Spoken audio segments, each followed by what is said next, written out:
Welcome back, everybody. Happy Friday. Thanks for taking some time and spending it with us. Nathan Ivey back with you. We got our crew with us. Michelle Dunn. How you doing, Michelle? Hey, everybody. Hey, Tarris Horton. Good to see you, Tarris. What's up, everybody? And Phil Heimlich. How you doing, sir? He didn't interrupt. What in the hell? What's going on? Let me tell you something. I have been thinking about this. Tarris needs a good nickname. This elephant in the room, that's nothing. I've got a great nickname for him. I think this will stick. You ready? The Interrupted. That's good. I like that, Phil. Good, isn't it? Yeah. All right. The Interrupted. I like that. Yeah. By Phil. No, you don't the Interrupted. So change his title next time, if you would, please. I like the elephant in the room better. Yeah. It's poetic. It's poetic. Kevin Aldridge is fresh off of an appearance on the Lincoln Ware Show today, so he is scheduled to join us within the next 10 minutes. But until then, we'll get this party started without him. Regina, who's first in here? Pat writes, good afternoon, everyone. Hey, good to see you, Pat. And Regina Griffin is here. Hey, good to see you, Regina. I love that name. Jared writes, good afternoon. Good to see you, Jared. If you can take a second and share this. It means everything. And we're going to get straight into the topics. Janice is here. She writes, good afternoon, everyone. Good to see you, Janice. Appreciate you as we get ready for the holidays. And we'll let you know and give you an update on what our holiday schedule is going to be for next week. I'll get with Kevin and reach out to the crew members and see what their availability is. Season 2 of the Hot Mic podcast starts in January. I anticipate we'll be taking a little bit of a hiatus for the family and just a creative recharge and get right back to it with maybe some old faces coming back. You know, I got a chance. I ran into Kevin Gordon in the last week at a local grocery store. So we've been communicating. So, hey, I think he's going to make a return probably in January. So looking forward to that. Crystal is here. Hey, good to see you, Crystal. Good afternoon. This is where Cincinnati comes to debate and talk. There might be other to debate and discuss. There might be other platforms where people go to talk, but if you want to debate what's happening, this is where you go. Let's get straight into it. So maybe this is old news. I don't know. You tell me, but there was a big story locally about Tav High School and Indian High School. They had a big playoff game in which Indian High School actually won. Hats off to them. I think they both had undefeated seasons, so great season for the Tav Senators, I believe that is. But there was controversy about damage in the locker room. It was reported and again, get me if I'm wrong on this, any crew members step in. But as I understand it, it was reported by the Indian Hills side of things, I believe their AD, that there was some damage done after the game. There were images put out there of holes in drywall. And then local and some of these Facebook pages and social circles, there's a lot of really nasty conversation about the Taft senators. Some people called it racist. But then it came out that the damage was already done beforehand and that maybe there was only minor damage done after the Taft High School game. I mean, what does this say about, I don't even know how to put this, but I mean, what does this say about media? What does it say about Cincinnati? There's something that I think is relatively small. Just got so blown out of proportion. And who is owed an apology by whom, in your opinion? Well, I just want to start off. I'll start off. Today, Cincinnati Public School personnel and staff are wearing green and gold to support Taft High School and the team. On Monday's Board of Education meeting, there will be a special invitation to those players to come to the Board of Ed that night. I think they'll honor them and their great season at that meeting that's coming up on Monday at 5 p.m. That's when that starts. So the district is showing major support with our students and just the dynamics of this story, the fact that it's Indian Hill High School, which everybody knows around here is probably the wealthiest school district, probably the whitest. I don't know, probably. Okay, what does that have to do with it? Come on. Well, don't make a racial issue where there is none. I didn't make it. It is a racial issue. So I didn't make it. Why? Well, either they damaged the locker room or they didn't. It has nothing to do with whether they're white or black. That's the very point, Phil. They didn't damage. They didn't start off the damage of the locker room. They say there was damage. It's a question of whether it was how much was done by them versus what was done before. Why this became... See, this is, you're saying, why make it racial? They jumped on those students and vilified them. Well, they found damage, apparently. I mean, and they obviously brought it up. And by the way, from what I read, they didn't report to the police. They just tried to handle it internally. Why didn't Indian Hill report the damage? They were blacklisting these kids. Here we go, the blame. I mean, where was the responsibility of the home high school locker room, the conditions of that locker room? Right? Where's the responsibility of Indian Hill? And everybody just jumped on for what? For what? For fixing. Why would you leave a locker room looking? Do you know how much money this school has? I have no. Look, first of all, you're mixing up the issues. You're mixing up the issues. Look, no, I'm not. If you're saying that Indian Hill High School needs to be faulted because they have a messy locker room, if that's your point, no, this is what they did. They should be faulted. Made a police report. The issue here is whether the kids from Taft made additional damage to it. That's the only issue. Okay, so there's no race issue here. Either they did it or they didn't. Called the police and said these students did all this damage. They chose not to call the police. That's not the truth. That is not the truth. They lied. I thought they did call the police, though. I according to the story I read, they did not. They decided to not handle it as a criminal thing and to try to just work it out between the two schools. That's what read it. Yeah, that's what the article said. But as I understand, I could be wrong here. But as I understand, they initially did call the police, okay, and then they decided. Then they decided we don't want the police to be involved. Either they damaged the locker room or they didn't, and one can figure that out probably. Well, there was damage already there. That's the point. There was damage there, and those students were blamed for it. Can we talk about the court? Can we talk about the court of public opinion too? Because when the news got a hold of this, they put out a whole story. Not even they knew the truth. I think the news knew the truth because social media had got a hold of it. I think it was J. Raj maybe got a hold of it. He put out, "Don't be so quick to judge," because J. Raj, I think his post was, "I don't like Donald Trump at all, but one thing I can talk about Donald Trump is he can talk about fake news." And he put out the post of the pictures of it was a video of the Taft High School, I think kids being in the locker room, and the damage was already done beforehand. So that had already got out before the news story came out that next morning. So I was watching. I said, is the news going to do the right thing, or are they going to go for the clickbait in the news like they do so every I just want to time. clarify. Are They you went saying, for are the you guys clickbait. saying that the people at Indian Hill run the school, walked into the locker room after the game, and it was exactly in the same condition as it was before, and they just decided to concoct the story that these kids damaged it? Is that what you're saying? I'm not saying any of that. I'm saying Well, I'm asking those of you who are making a big deal about this. Is that what you're saying? The news made the big deal about it. The news knew that it was going to spark racial conflict in the community. So they got on some clickbait and they what happened. The news is reporting for if the news report the whole truth, not the half truths of what right. Don't report the whole truth, because the whole truth is going to come out. And Michelle, what you guys are doing, then going to support the Taft High School, I almost my spirit jumped. Thank you guys for doing that for those kids, because they deserve that and more. And I'll end with this one off this subject.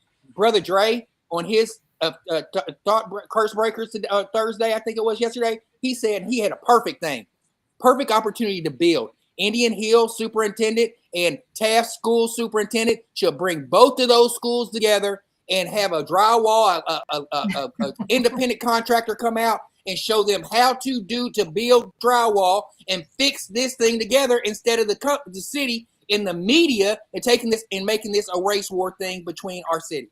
Who made it a race war thing?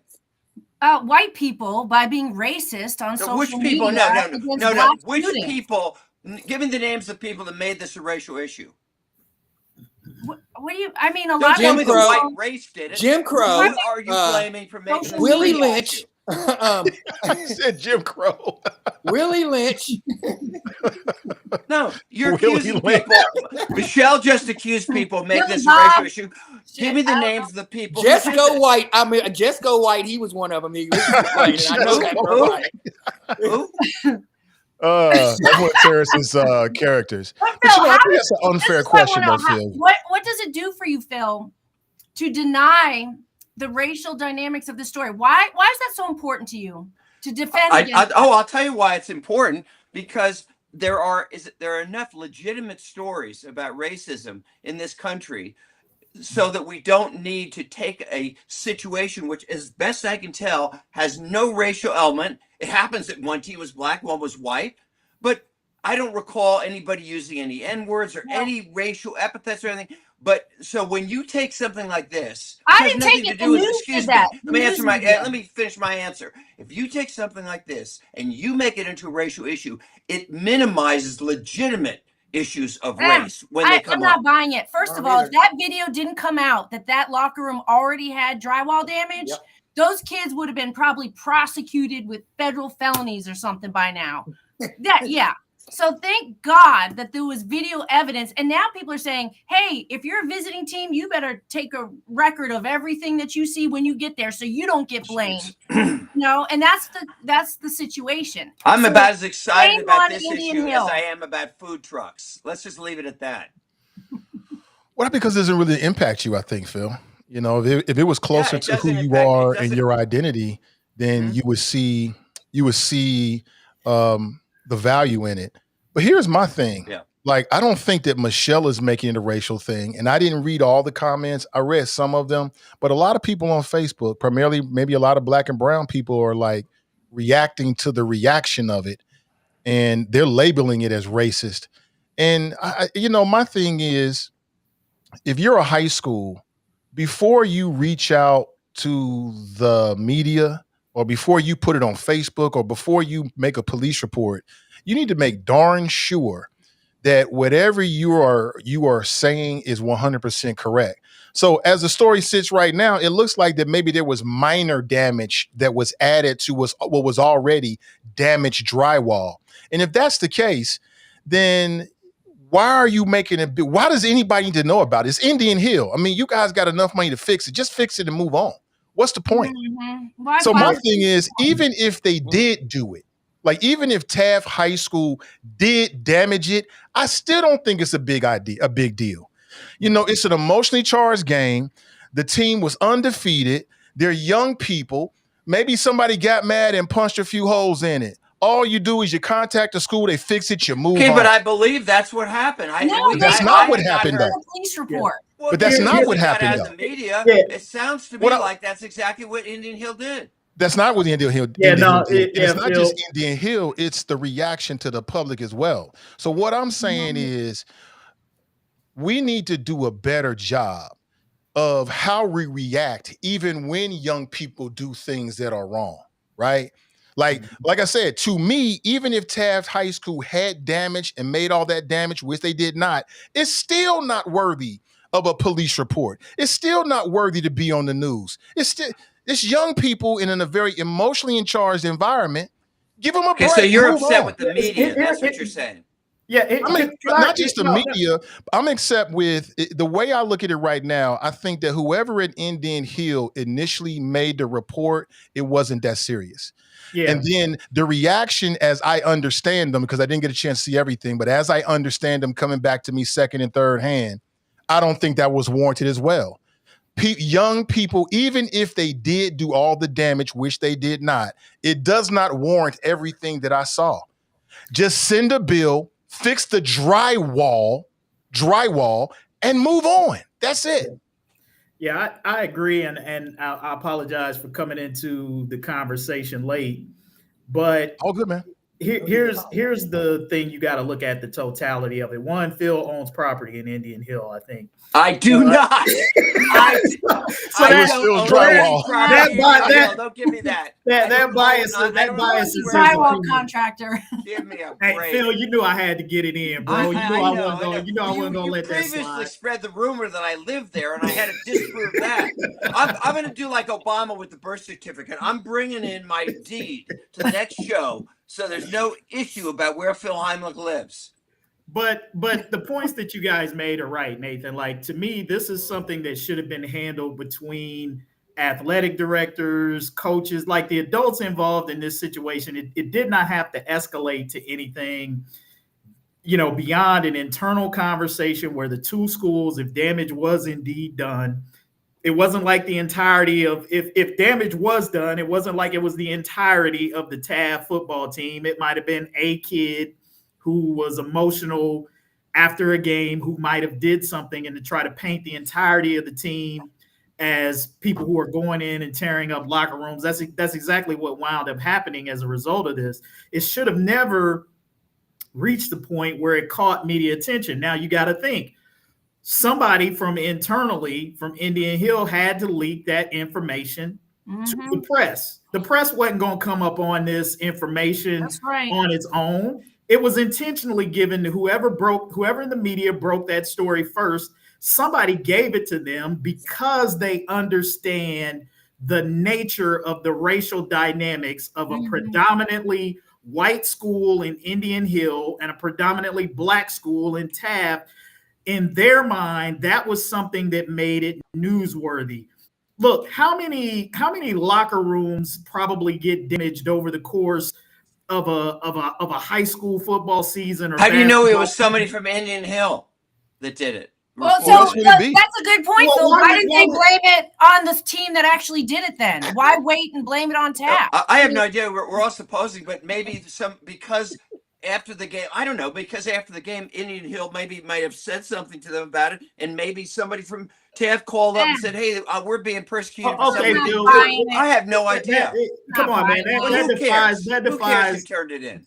It does matter who turned it. It matters who turned it in because of the nature of why they turned it in. Yeah. Again, to my point, damage to a locker room is not big news. It's only news because of it only becomes a story because of the racial dynamics of the story. It's just like the brawl. The brawl would not have been as big a deal as it was if it had not been a black-white issue. That's not to say that it's still not something that people might talk about, but it doesn't rise to the level of the kind of news coverage that it got. And it got the kind of news coverage that it got because of who the schools were and the racial dynamics that were at play there. And it's undeniable that that's the case. You said it yourself, Phil. You got bigger things that you're concerned about than locker room damage. And I don't disagree with you. This is a small potatoes type story that has become big potatoes only because of the racial dynamic. But also, people don't want, our students in our city they were smeared. People looked at those. I did it myself. When I first saw it, I said, "Oh my God, like that looks terrible." So you smeared them, Michelle? I'm shocked. I didn't smear them publicly. In my mind, I thought, wow, that looks really bad. That our students are so out of control, right? So I'm thinking all this, and then come to find out that the damage was already done by either white students or some other school. I was infuriated to be sucked into that, that trap that said, oh, it is our Cincinnati public school students who are responsible for this out of control behavior and anger and all this, just feeding into that whole narrative that our kids, it is racist. It's like these Black students can't control their anger. This is the problem with these Black students. I mean, it's criminal. They should countersue, really, for slander of these kids. I mean, and the whole story of the winning season and the amazing accomplishments of these students is completely been, ruined by this story. Those kids were robbed of their beautiful season because of this racist crap, and it's infuriating. And to act like it's not a big deal, it is a big deal. Those people should be held accountable. They should be sued for what they did. The media had an opportunity to make it right, though, because I'm telling you, the night before the story ran, the next day, I seen a few people reshare the video. I think it was reshared 300, 400 times with news people's names attached to them. I'm not going to say like all the news people had the right information, but still somebody at the top in these news organizations had to say, let's run the story anyway, because they knew they were going to get the clickbait. They knew what type of climate there is for a story like that. And it gives every single racist, closet racist, keyboard racist a chance to get their cheap shot in.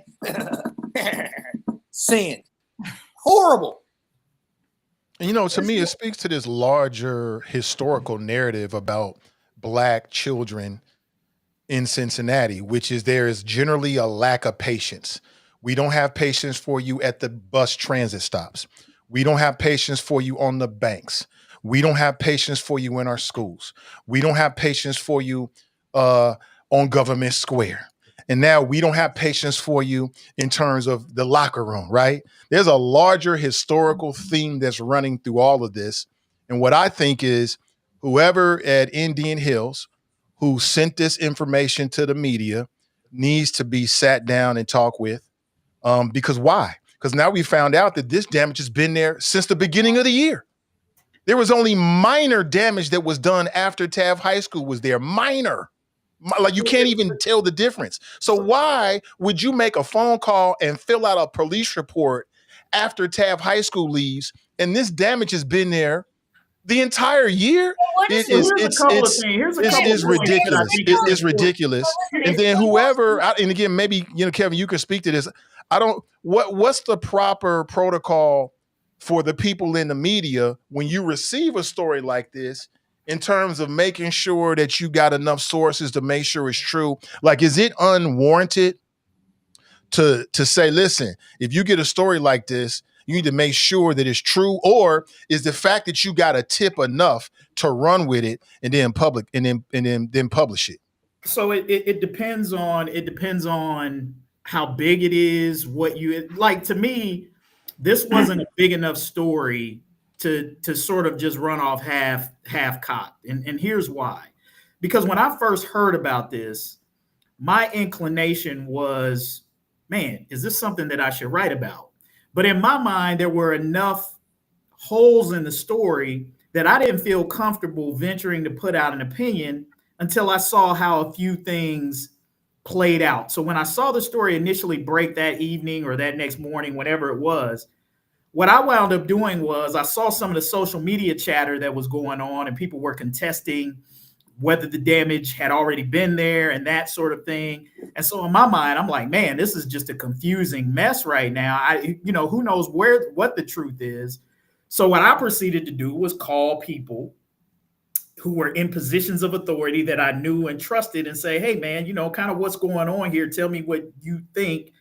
And they were telling me about some of the things that were going on in the background. So I said to myself, I got to hold off on writing anything because I just don't have enough clear information or facts to feel like I could positively say anything conclusively until some more information came out. And then lo and behold, the next day, their superintendent came out and confirmed that there had been some damage there, but there was some new damage that was done. So things were kind of unfolding.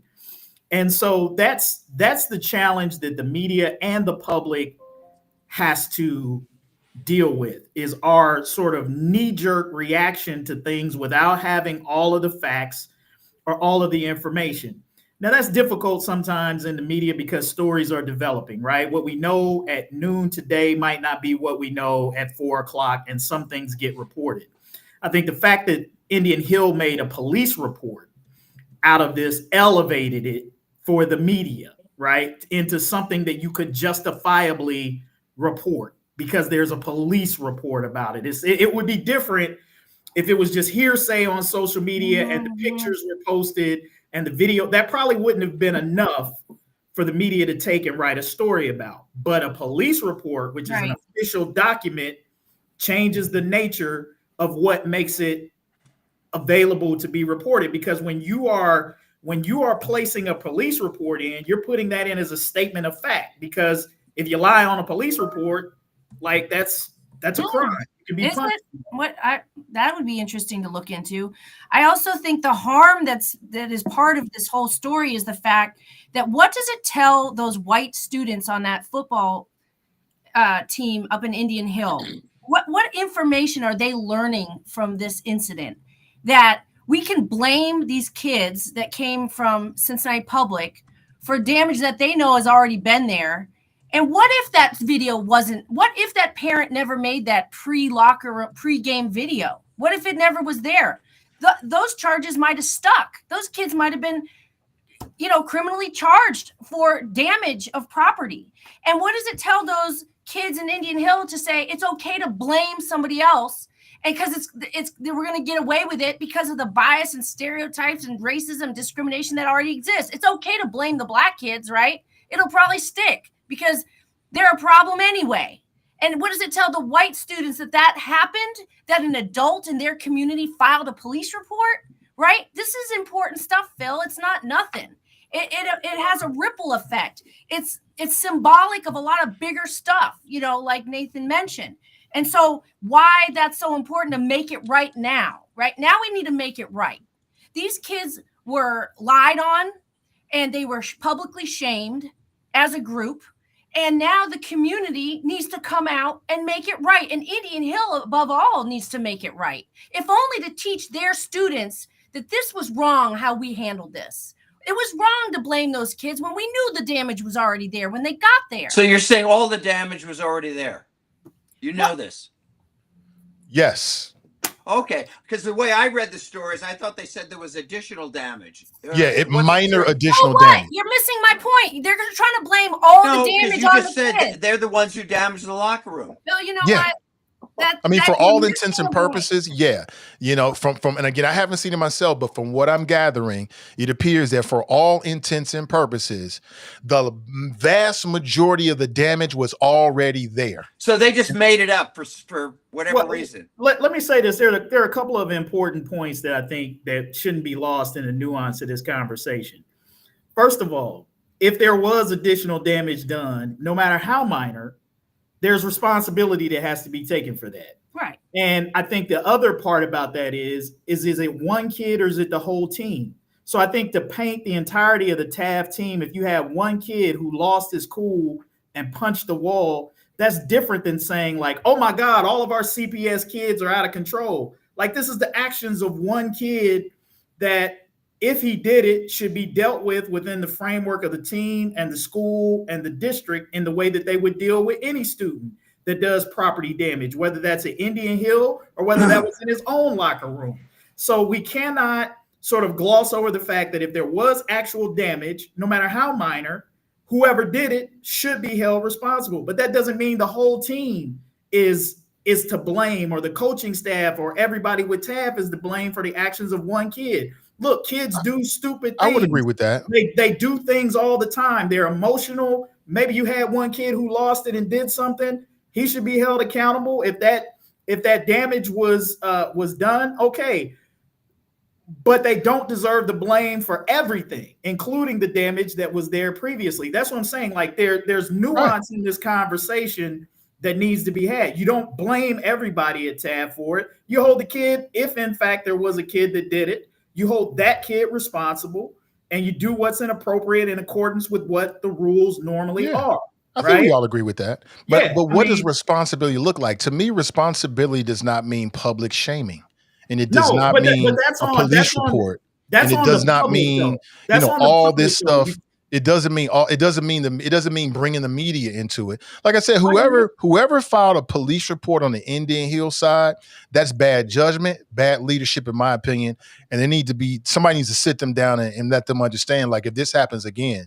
And then secondly, new rule. There needs to be like I don't know what you would call this, like a damage wall in all locker rooms, so that when young people have like devastating losses, they can go in there and punch the wall and do it and get the front. They need to be punching bags in all locker rooms, so that when you lose a game like that, an undefeated season, you've got the space to go in and get all that. I think you're really onto something there. Maybe the students thought this might apply to college and pro games too. I mean, absolutely, a banging wall. Because if I was the AD at Indian Hills, why would I call and make a police report about children?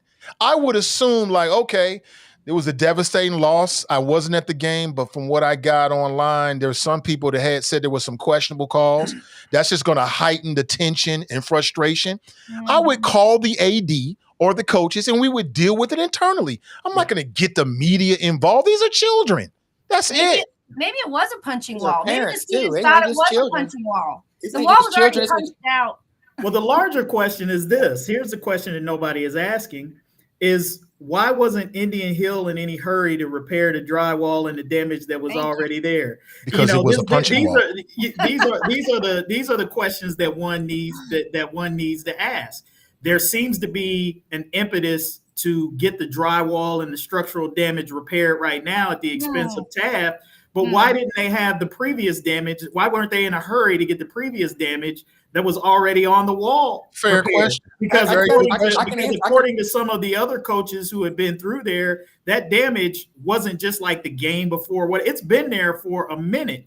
And so there was no sense of urgency to whoever did that previous damage to get that wall fixed in the locker room. Let me That's offer a hell of a question to ask Indian Hill. Let me offer his perspective on that. As a player who played and traveled around to different high schools and played in different locker rooms, you don't want your opponent's team locker room coming into something that's nice and all comfortable. You're about to play them. And another ambiance to this part, parents are ruthless when they're going against state championships and conference championships. This could have been a parent against another Taft parent against an Indian Hill parent. I've seen fist fight. I've seen a lot of things as a parent of going throughout this process throughout my life. And these could have been, it had to be the school or the superintendent.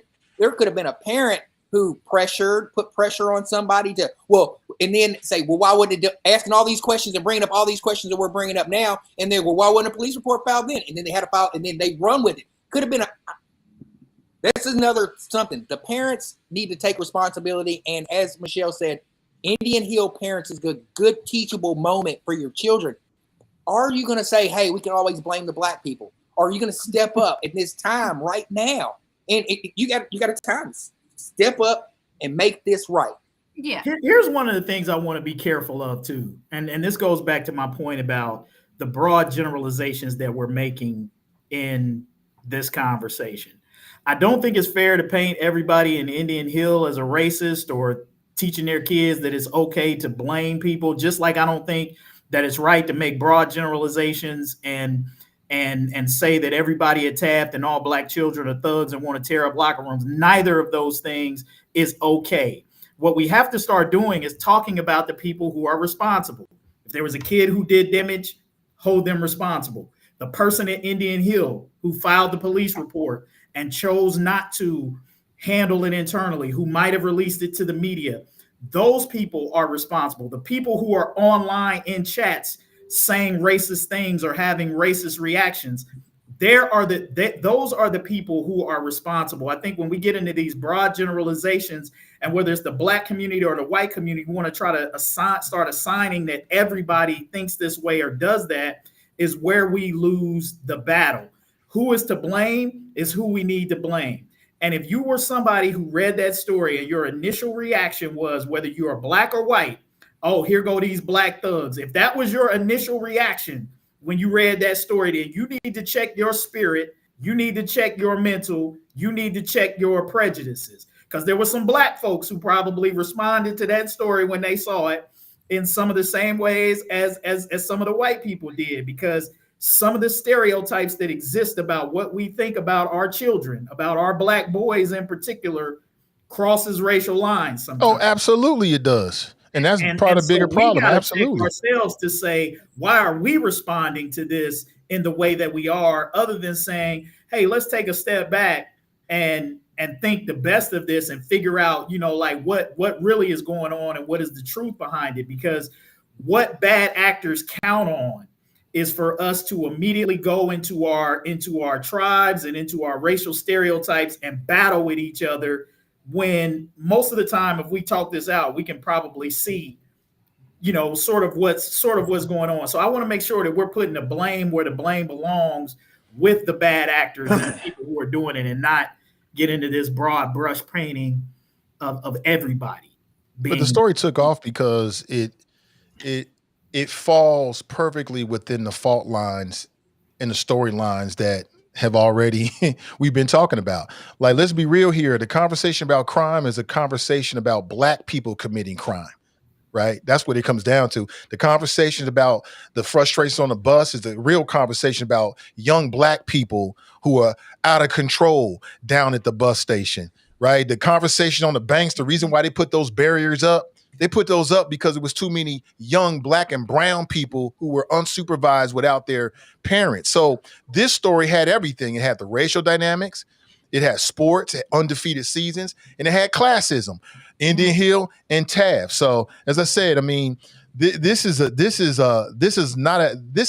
long wound that Cincinnati's been dealing with and will continue to deal with until we sit down and realize we got a whole lot more in common than we don't. So we'll be back talking about something else. Just like the young kid that reached up and took Marty Bremen's the microphone, young Black kid, right? Mm-hmm. It's the same conversation over and over again in different forms that people just keep reacting to. And we're going to keep doing that until we realize that we are the same, no matter what your zip code is. And what's so disappointing is that when people are reading through those comments on social media, we're seeing all this, hate and divisiveness and accusatory and stereotype assumptions all rearing their ugly heads, and then people say, see, Cincinnati, we're still just racist as ever in this town, just look at the comments. And I mean, you can't deny that. I mean, Phil can say this is not a big deal, why do we always have to, talk about this racism stuff? But the bottom line is we have everyday people engaging locally on social media, unless they're completely Russian trolls from somewhere trying to create division, which maybe is possible. But I mean, these are real people, I'm assuming, making real comments that are totally just like off the charts racist. I mean, they just are, I mean, I've read them myself. And it's like, so what does that tell us? That tells us I'm walking around every day in my city and, that people feel this way about each other. Right. And so what are we to do about that? So if the media is going to make it like, oh, let's get all this attention. And like Nathan said, it's the natural fault lines that are already there. Okay, well, if we don't want this to be a big deal, well, what to do about it? Which is my point why it's so important for Indian Hill to publicly, make amends for their role in this story. Because that's where the reconciliation needs to come from, and the healing is from their side. It's not like both sides were wrong. No, their side was wrong. Yes, if there was additional damage, hold those kids accountable for that. But that damage was already there. They misrepresented themselves. And if it wasn't for that parent's video, we would have never known it. So they need to make it right. So here's the interesting thing about that is if you listen to what Indian Hill's response was, they would say, kind of like what some of you all are saying, they would blame the media for it. They say, hey, we were just responding to questions that were asked to us by the media, and we weren't trying to misrepresent it. This is what they took, and this is what they made the story. So to Michelle's point, she's saying Indian Hill needs to make healing, and Indian Hill is saying, hey, we never wanted this to be a story in the first place. We were responding to what the media said, and they took it and they did their thing. Right. And then. No, they could have said the damage was already there, but it was made a little bit worse. And, you know, they did say that. That was his statement when he came out and made the statement. After the truth. Yeah, but I guess what I'm saying is if you're thinking, and I'm not trying to defend Indian Hill, I'm just putting a scenario out here. If Indian Hill had no intention of making this into a media story and they're just doing their thing, and the media comes along and finds it and starts asking questions, and then Indian Hill responds to those questions and the media presents it. However, if my intention was never for this to be a big deal, for me to say, well, I had this obligation to present these things this way or whatever, you know, they can say no comment. We handle it internally. They could have said that. I'm not disagreeing with you there, Nathan, but you know, it is what it is. I guess what I'm saying is that's what I would have said about children. No comment. We'll handle it internally. Absolutely. None of the business. Absolutely. You're 100% right. That would have been the proper way to handle that and deal with that. Because what's the issue here? Is the issue trying to get the damage fixed, or is it trying to do damage on another school's reputation? Right. And so for me, if I'm the AD of Indian Hill, I have nothing to talk about. I'm going to talk with CPS. I'll talk with the AD. We'll figure it out. We'll do it internally because children are involved, and I'm not going to put a black mark or in any way damage their reputation. Yeah, they lost. They had a heck of a season. Those young men and those coaches have a lot to be thankful for, and I'm not going to do anything that in any way is going to overshadow what they did. That's what a responsible adult who cares about children says in this situation. Nothing else is acceptable. I'm not making no police report. I'm not talking to nobody about it. Mm-hmm. I'm just going to handle it internally and quietly because I care about these other children and these parents and this school. And that's it. Do we know who was? And I'm not sure what the initial news story was or where the report came from. But was there a specific individual from Indian Hill who was quoted in that initial story, or was it just kind of ambiguous, like Indian Hill school officials or whatever said this? Correct. Because again, it goes back to who was the individual who released the information. I'm sure whoever reported it first probably had it leaked to them by somebody, or if in general the reporter who caught wind of it knew somebody at Indian Hill, maybe on the inside, that they could call who would give them. I mean, that's typically how this kind of thing works. You know, it's like if I hear something and I got relationships with people on the inside, even if I can't get it on the record, I'm gonna call and be like, hey, tell me what's going on. You know, that's kind of how the game works in terms of trying to gather that information, at least initially. So I'm not disagreeing with either you or Michelle in terms of how things should have been handled. I guess my larger point is, when you talk about social media, and I've said this many times on this program, social media comment chambers are cesspools. They absolutely are. For every legitimate person who you have in a chat or on a string who's trying to have a legitimate, reasonable, authentic conversation, there are at least 2 or 3 trolls whose sole purpose is to come in there and lob hand grenades, whether that's racist, political, whatever, to derail the conversation. It happens in everyone. I've been doing this a long time, and I've been doing it in enough chats to know that if you go to any message board or chat, you can just about find the trolls you can look at their commentary, and their commentary is not meant to advance the conversation. It's to take it to the lowest possible place. And many of these are people who are not using their legitimate names. They're using false identities and profiles that come in. There are huge tons of bots that come in there and do that. So the one thing that I would caution in terms of what Michelle says is to not fall for the okie doke and thinking that those folks are representative of a larger whole. That's not to say that there aren't some people in Cincinnati who co-sign that and believe in that wholeheartedly. But I think the mistake that we make, and I say this all the time in media, that we get caught up into it too. Oh, this is getting chatter on social media, blah, blah, blah. Could it be? It's like, come on, man. We got to be careful that we're not over exaggerating the extent to which the majority of people in Cincinnati or in any situation feel this way because you got a handful of people on social media who are chattering about something. And that's just the one cautionary thing that I would put out there, that we don't get caught up in drinking this social media Kool-Aid and start looking at each other with the side eye because you have legitimate bad actors who are in these chat rooms and on these comment lines whose sole purpose is to sow dissension and seed and derail genuine conversation. And that is the thing I hate most about social media. It's a great convening tool. There's a lot of positives that come out of it, but the toxicity of bad actors in these places is rampant. And if you aren't careful, it'll have you thinking that more people than do feel like these horrible individuals that wind up getting in these chats. Just to back you up on this, and I spent a lot of time reading this because at the time I was doing a daily podcast, so I wanted to know what I was dealing with. But remember that whole Russiagate thing? There was a lot of truth to that. And the Senate put out a full investigation as to what Russia was doing. And that's exactly what they were doing. It wasn't just political in nature. They were going online targeting Facebook at that time primarily. And they were just trying, whatever the fissure was, whatever the pain point was, even if it was local, they were bots that were just trying to irritate and cause chaos.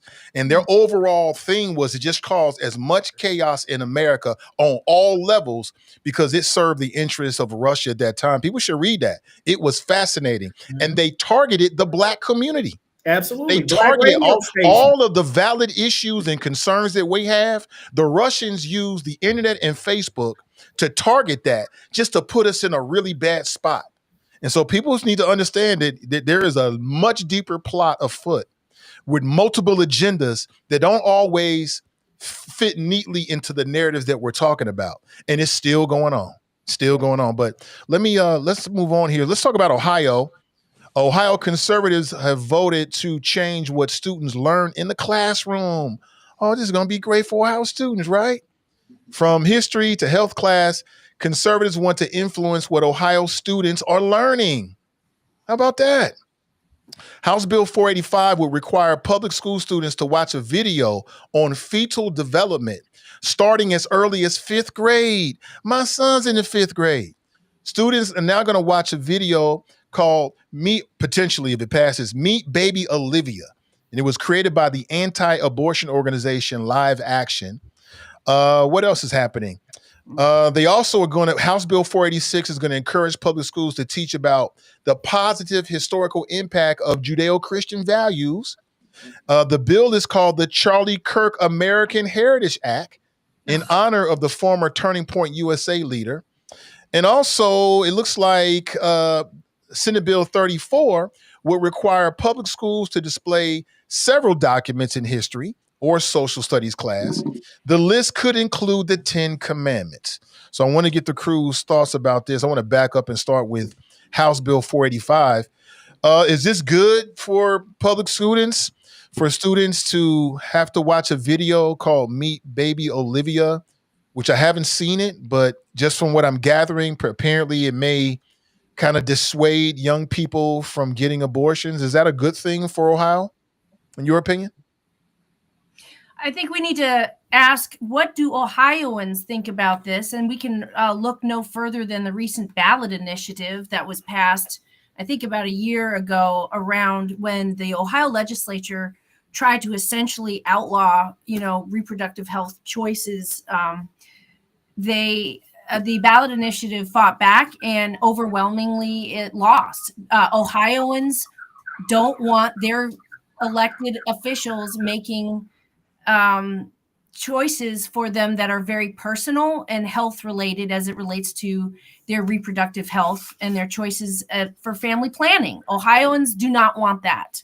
And so, of course, just like with everything, when a ballot initiative passes that represents the majority of what Ohioans care about and feel about, here we have the super far right, in our Ohio State House, circumventing the will of the people, just like they're doing with marijuana legislation this week.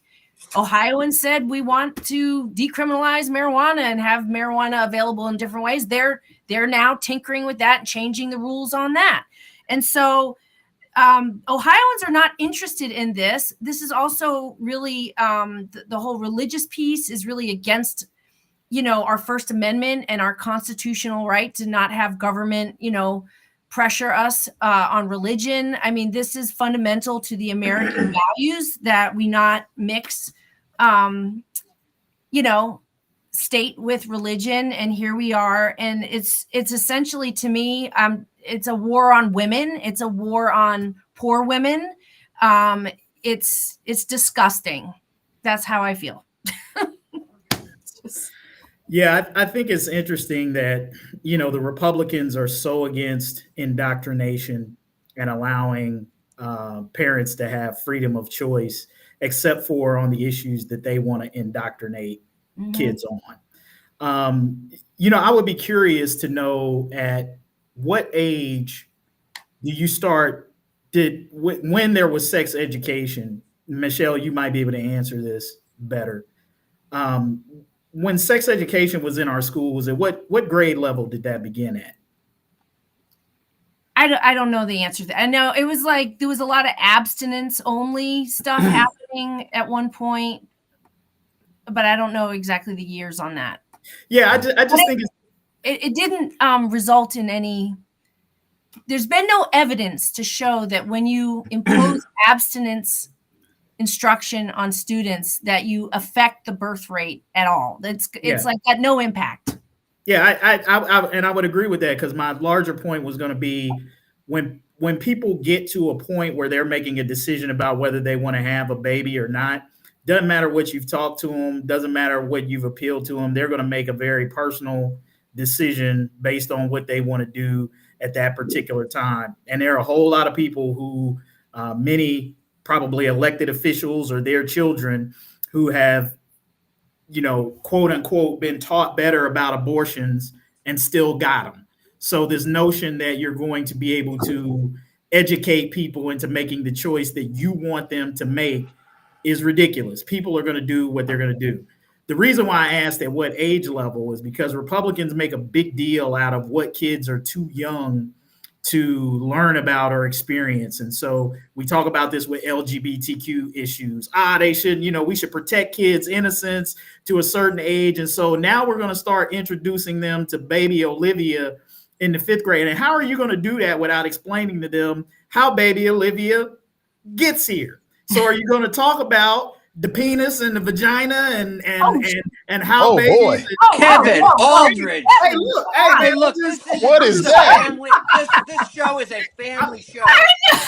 Don't forget that. Is that bad language? No, it's not. I'm just messing with you, bro. So listen, if y'all are recoiling about me saying this on hot mic where no kids are listening, imagine your fifth grader hearing this about baby Olivia. So I think it's just so hypocritical when you hear these Republican politicians talk about indoctrination and protecting our kids and all of this stuff. It's all a bunch of crap.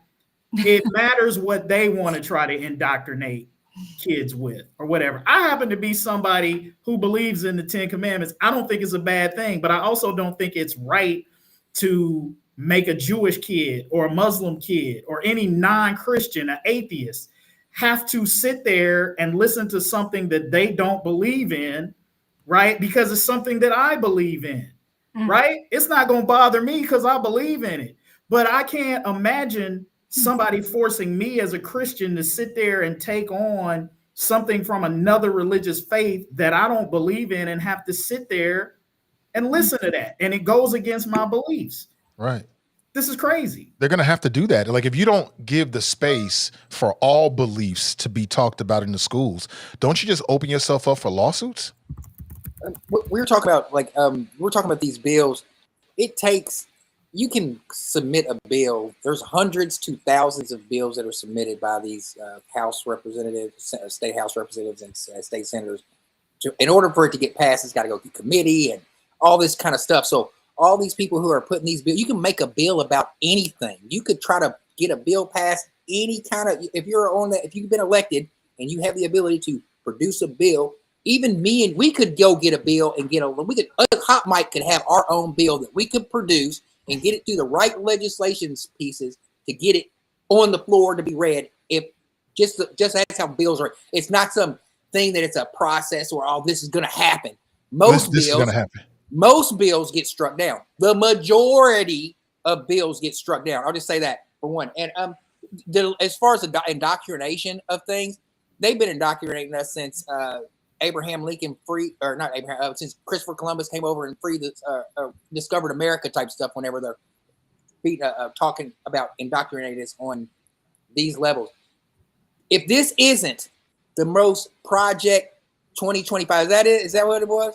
Mm-hmm. If this type of stuff isn't the most Project 2025 stuff I've ever seen in my life, and it's all because the white race is scared of them not producing at a fast enough. They're trying to preserve the white race in America for some reason. I don't understand what's going on here, but they're doing it any way that they can. And with these white Christian nationalists that are somehow infiltrated American government and politics, they're trying to get it any way they can. And I don't think it's going to last, but I like the fact that we're talking about these bills. And if anybody wants to there's legislation. If you just Google House bills or Senate bills in Ohio, I know Kentucky, I know the website for that one. You can follow along with every single bill that is filed from beginning to passing. So you can be more understanding about the bills that are passed. Yeah, but also, there is a natural course of legislation. There's supposed to be hearings. There's supposed to be public comment. There's supposed to be readings. But typically this kind of stuff, they slide it in. Sometimes they slide it in a budget reconciliation bill. It'll have nothing to do with the budget, and they slide it in. And so that's what's been happening in Ohio, Tarris, a lot, is some of these extremist things with lots of money connected to it. Gets slid in at the 12th hour at 2:00 in the morning. I mean, this stuff has been happening a lot. We are the most corrupt state in the country. No question. I mean, that's just facts. So there's a lot of ways that legislation is being pushed through. Just saying. Well, to me, it's it's hypocritical. I mean, you hear Republicans talk about smaller government, but last few years, it seems like the state legislature in Ohio is in the bedroom, they're in the bathroom, now they're in the classroom. And not just there, they want total control of who can enter, who can exit, and also what happens while you're there. So now they've taken over control of college campuses and are telling the college campuses what you need to tell, what you need to teach. They've taken control of the schools, the classroom. They're telling you what religion are valid.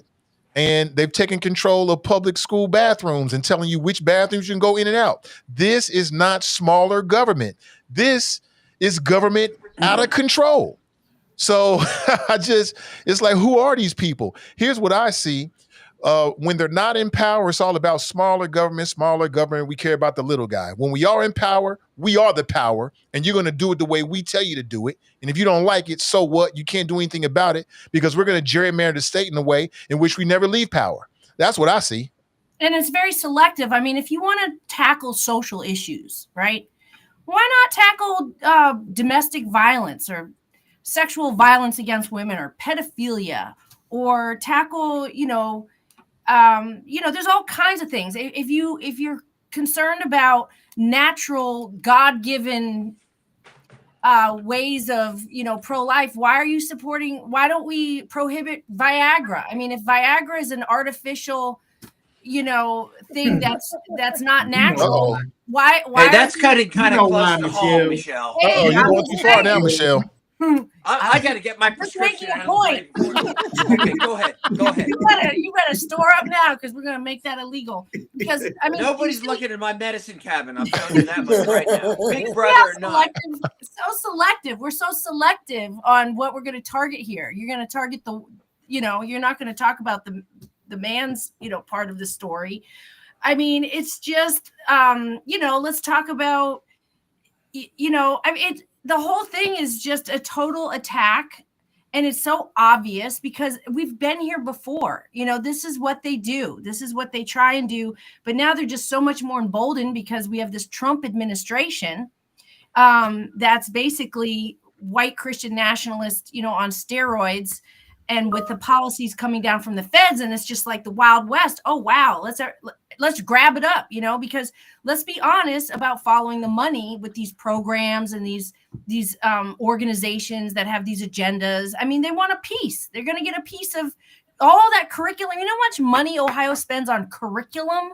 I mean, it's a multi-million-dollar industry, right? And if you can convince, look at Florida. Florida just passed a brand new statewide curriculum. And the name is escaping me right now, but they just passed it. And the Heritage Foundation wrote it. That's the people who wrote Project 2025. They wrote this curriculum. It's got white Christian nationalist crap in there. They just passed it at the state levels Board of Education. So now that the whole state of Florida is going to have to adopt this new curriculum that was written by the Heritage Foundation. All about money. Whatever crap comes out of Florida, it always ends up here. It does. That's where it comes next, Ohio. And so we're bracing for that, right? Because this is big money. This is what this is about. And they can cloak it in these morals and values, and we just care about these kids, and we don't want them to have children. They talk about they don't want to have them children too young, but yet, now we're going to watch abortion videos. I mean, it's anti-abortion. Yes.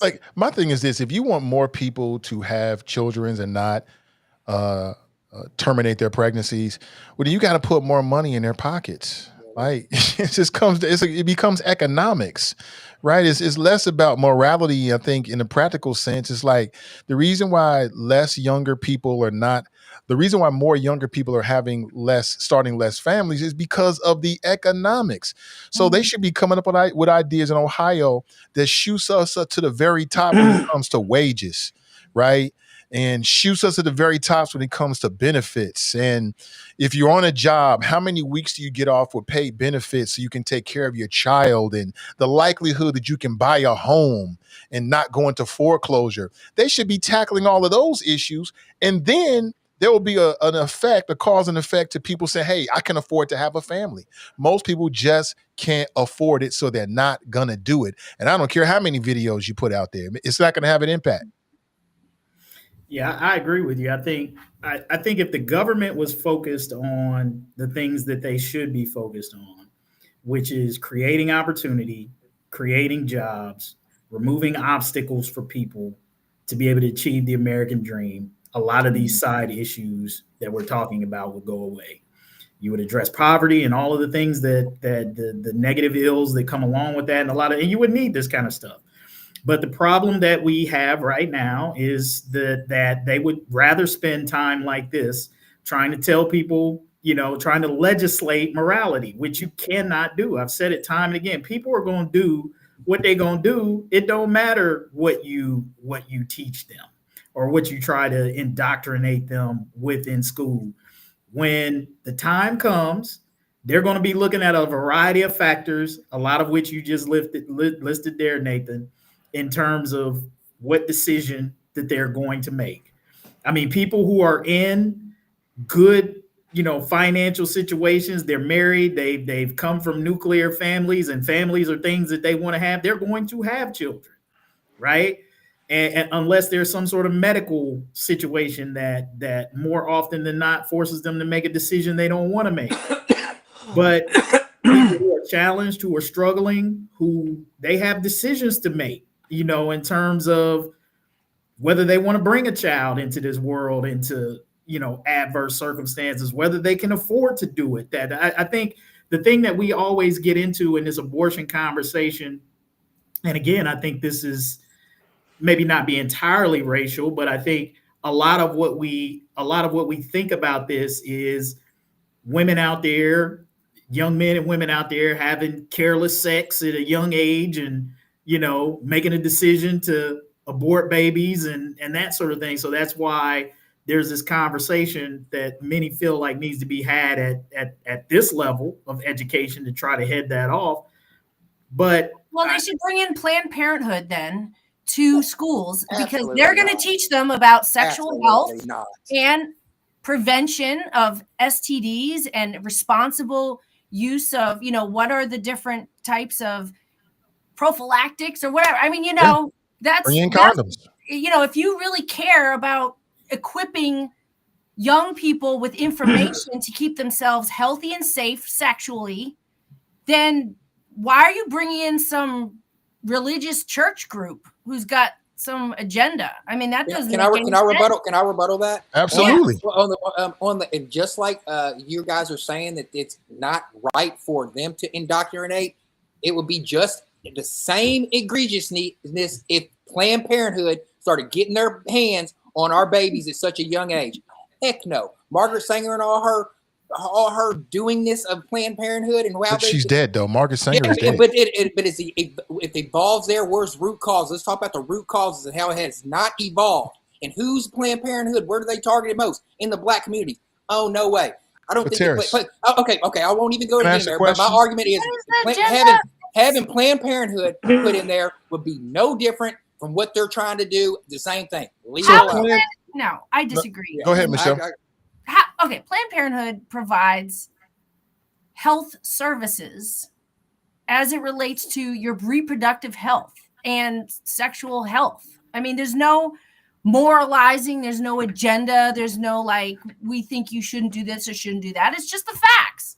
It's like, here's your health, here's your body, here's things that can make you healthier or protect you and keep you healthy as you engage in sexual activity. I don't understand how that's okay. I was just saying having them there would be no different than what that you're arguing against, because people can say that Planned Parenthood does more harm. There's a group of people that argue that Planned Parenthood does more harm to the Black community than it does good. There's a group of primary. But I'm saying. So if there's a group of people that can argue that Planned Parenthood does more harm to the Black community than good, then they shouldn't be in there more than Tarris. My evidence. What the evidence was backed up on? There's more Black babies who have that than any other demographic, and we have less. I don't even want to get into the topic. Abortion? I'm not getting into that topic. I'm just saying. So Planned Parenthood should not be there. If you don't want if you don't want Project 2025 in there, Planned Parenthood shouldn't be there either. Because Project 2025, Planned Parenthood was at every Democratic national, every convention, every rally. They had a Planned Parenthood booth right out there. Well, where's the Heritage They're Foundation? passing out condoms. What's wrong with that? Okay. What's wrong with passing out condoms? This is where this programming gets into the echo chamber. This is where, and then when you start talking about having Planned Parenthood putting there, that's when the center people on the right, the center rights like me, we're like, oh yeah, you want to start taking. Difference. There's no difference than what they're trying to do. Than what Planned Parenthood would try to do the same thing. You are 100% right to the way to my knowledge. You're right. People will say that, but that's like saying that we should not teach people that the earth is round because there's a lot of people that think it's flat. So what? That you go with the facts. So if they want to pass out condoms and teach people about, how you get or how you prevent to get STDs and STIs, that's fact-based health teaching, not the same as teaching somebody the pros and cons and morality of having an abortion. That's a whole different thing. So here's what I kind of think. I sort of see what Tarris is saying from a political standpoint. I acknowledge that. What Planned Parenthood represents is probably too political, but there's nothing that would stop school districts from being able to develop their own informational curriculum that's based in health and health outcomes that doesn't have a religious tint to it, because we're talking about public schools and tax dollars versus what the private sector and private schools and Catholic schools and things of that nature might be doing. I'm talking about public schools. There should be a curriculum that is based on facts and health and what we know, right? That is distributed to our children. Schools could develop that. I don't know. I don't necessarily know if I agree that schools should be a place where they're handing out condoms. I think like those sorts of things again fall into the purview of responsible parenting, responsible individual things. There should be places outside of the school, like a Planned Parenthood or other things where you can go get that. I don't know that you necessarily need to have that in the school because of the nature of the controversial nature of that and promoting kids to have sex. I get it. I think the days are gone of trying to think that you're just going to be able to preach abstinence and that's going to work. I think kids have to be equipped with all of the information, the best information that you can give them, so that whatever decision they arrive at, whether that's to abstain or whether that's to engage, they know the stakes and the consequences and they have all the best facts. Right now, our kids are not getting enough of the best facts and information. So when they go out and do whatever they're going to do, they do it armed with the right information. What do you guys think about the 10 Commandments? Now they want to put potentially the 10 Commandments in the schools. Is that a good thing? Would that improve educational outcomes or produce a better quality of Ohio student, in your opinion?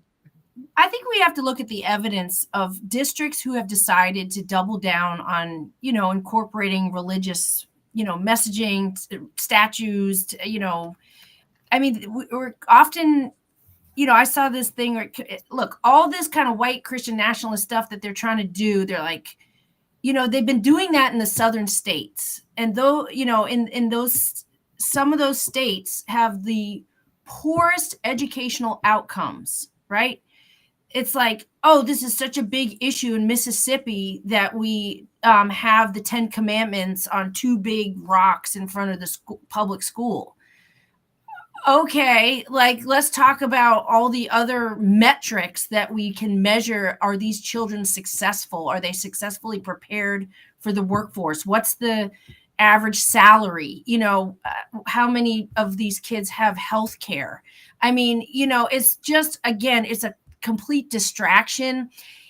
And from a spiritual, faith-based perspective, if you're caring about the Christian message, right, then you should be worried about clothing and feeding and housing people who are poor. To just throw up 2 rocks with some 10 Commandments and say, see, I mean, I just don't even get the point of it. I really don't, other than it's just one more tactic to act like there's some moral high ground and that these poor,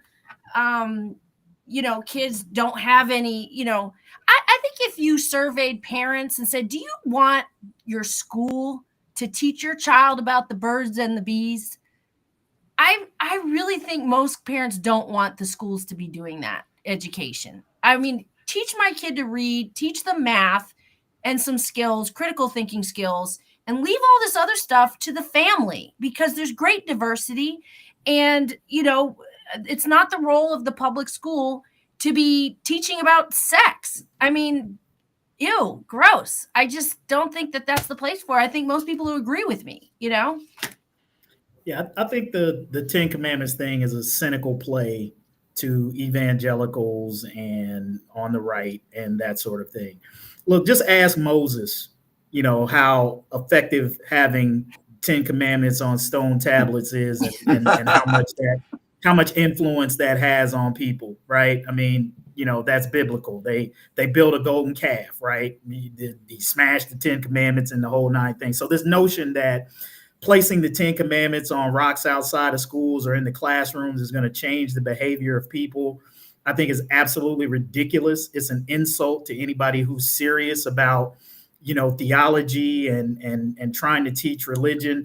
I mean, just ask churches how well that's working for them. The Catholic Church included, where there's declining membership. It's about more than the 10 Commandments. It's about your morality. It's about how you live.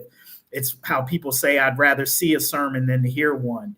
So this is why I say it's a cynical thing. It's the same thing that I say to all of these folks who go out on Fountain Square or whatever and stand with their, abortion signs and megaphones telling people that they're going to go to hell, when more effective ministry and evangelical ministry would be to actually spend some time with kids, mentoring kids and doing that thing, instead of telling them, standing on some street corner, telling them they're going to hell. This is what you get when you allow politics to lead your religion instead of allowing your spirituality to lead your politics. I think people want to know what Phil thinks. Say that one more time. That was profound, bro. Say it one more time. Make sure I got it. Oh, no, I said this is what happens when you allow your politics to lead your religion or your spirituality instead of the reverse, instead of letting your spirituality and your faith guide your politics. I agree with you. I think you're 100% on there. I took the time to actually look up the 10 Commandments because it's been a minute. I want to refresh myself. I'm going to put it on the screen here. Phil's been really quiet. Tell me if I got this. Tell me if I got this wrong, Kevin, because I might have got it wrong. Hold on, let me take this down first. And then I'll put the 10 Commandments up here. Look at this. That's not the 10 Commandments. Here's the 10 Commandments. My thing is, okay, if we're going to do this, cool. But everybody's got to read it and everybody's got to really do it, enforceable by law. So let's start with number 10. You shall not covet your neighbor's goods. Man, listen, with Instagram is all about coveting your neighbor's goods. Looking at what other people are doing, what vacation they on, what kind of car they got, the new house they bought, the new drip. That's not going to work. You shall not covet your neighbor's wife. Ooh, I ain't going to touch that one. You shall not bear false witness against your neighbor. Well, our president did that back in New York, and people just did that with the young people at Taft. So that's not going to work. You shall not steal. You shall not steal. Too many people cheating their tactics. That's not going to work. You shall not commit adultery. I won't touch that one. You shall not kill. Well, unless they're immigrants or people you don't like, or they've committed a federal offense, or they themselves have committed murder, then it's okay. Or unless they're, I don't know, a Venezuelan fisher, and the United States decides that their life is forfeit, we just drop bombs on them and kill them, so that won't work. Honor your mother and father. A lot of people that when their parents get older, they just turn their backs on them, they die alone in nursing homes. That ain't gonna work. Remember to keep holy the Lord's Day. Some people do that, but a lot of people work on Sunday. You should not take the name of the Lord your God in vain. The way people swear and curse these days. I am the Lord your God. You shall not have any strange gods before me. That's not going to work with celebrity culture. The way we put these celebrities and these athletes on the pedestal like they're God. So, people talk all that jazz about the 10 Commandments, but it's just not going to work. That is not who we really are. We just a happy bunch of hypocrites pointing fingers at everybody else about what they're doing and how they live in their lives, when most people are guilty of the same darn thing. So please stop it. So if they want to do it, let's do it. But everybody in the school building and the state legislators that vote on this, they have to live their lives by it, with the threat and punishment of criminal infraction and or being incarcerated if you don't do it. I mean, how many of those do you think our current president honors? 0. That's easy, but all of us.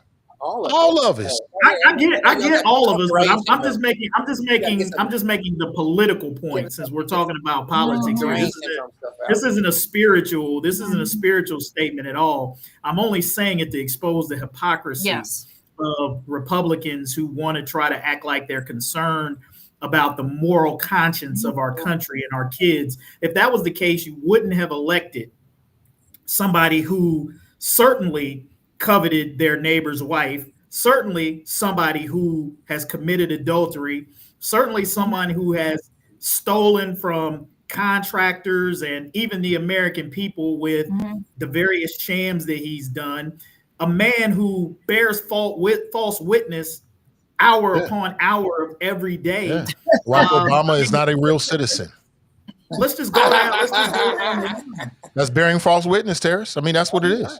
Hey man, y'all got I mean, y'all. I mean, and a man who fashions himself as God and who has the audacity to autograph the Bible with his name. So, I mean, look, it is laughable to anybody, any Republican who will want to come out and try to say that they stand on these 10 commandment values, and your standard bearer is the antithesis of the dude that you stump for every day, that you apologize for, that you make excuses for, that you bend over backwards to do whatever he says do. And you want to try to stand there with a serious face, a straight face, and tell me you care about the morality of our kids in this country? Come on, man. Excellent point. That's what I'm saying. Not just Donald Trump, but everybody. Everybody in the school has to live by the 10 commandments, enforceable and punishable by the threat of going to jail. And all the state legislators, if they vote on this, you got to live by the 10 commandments too. It can't just be we put it up and we look at it. What's that going to do in the classroom? These kids don't care about that. They're going to be like, 10 commandments? What is this nonsense? They won't even remember it. They might even rip it down. It means nothing to them. And that's what adults don't get.